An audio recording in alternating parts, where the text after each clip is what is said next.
So, 3-point stretching, you know how it works? So, I use 3 finger. This one and this one is to lift and to stretch. Pinky for your support. This is your hard working finger. So, first, really, you see how the skin lifted? You see the distance here? Look, one more time. You really need to lift the skin. And this finger will also do the lift and stretch. You see that? Now you have this bone.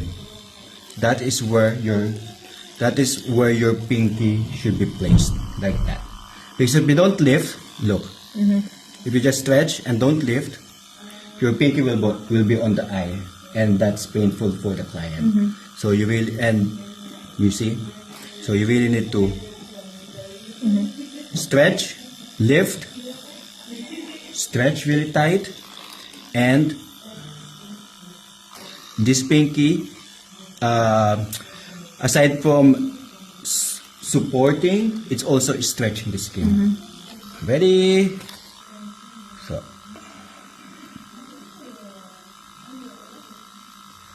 put it out. You might do a little whip. Come back to A. You can take out your finger and reposition your stretch, okay? Because you cannot finish the stroke in one go.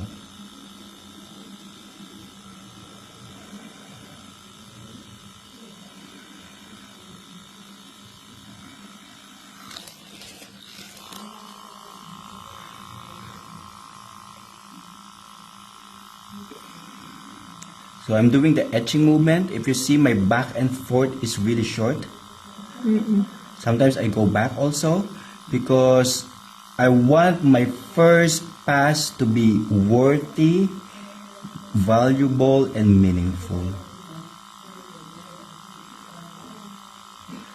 So make sure when you're doing your first stroke, you are almost finished on that stroke.